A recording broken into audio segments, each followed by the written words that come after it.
तर सोलापूर विजयपूर राष्ट्रीय महामार्ग वाहतुकीसाठी ठप्प झालेला आहे। हत्तूर गावाजवळ विजयपूर महामार्गावर सर्वत्र पाणीच पाणी आहे। सीना नदीनं रौद्ररूप धारण केल्यानं जिल्ह्यातील अनेक भागांमध्ये महापूरासारखी परिस्थिती आहे। सोलापुरातून विजयपूरला जाणारा राष्ट्रीय महामार्ग जो आहे तो पूर्णतः आता ठप्प झाल्याचं चित्र आपल्याला पाहायला मिळतं। आपण आता आहोत सोलापूर विजयपूर राष्ट्रीय महामार्गावरती आणि आपण चित्र पाहिलं तर या ठिकाणी या राष्ट्रीय महामार्गावर आता या सीना नदीच्या पुराचं पाणी घुसल्याचं आपल्याला पाहायला मिळतंय। त्यामुळे एकंदरीतच सोलापूर विजयपूर राष्ट्रीय महामार्ग जो आहे तो वाहतुकीसाठी बंद करण्यात आलेला आहे।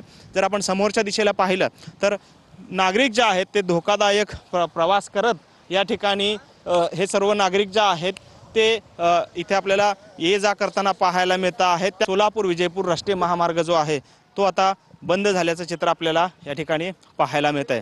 त्यामुळे नागरिकांनी या रस्त्यावरून प्रवास करू नये असं आवाहन देखील प्रशासनाच्या वतीने करण्यात आलेलं आहे। कॅमेरामन प्रवीण नक्कासह सागर सुरवसे, TV9 मराठी, विजयपूर सोलापूर महामार्ग, हत्तूर, सोलापूर।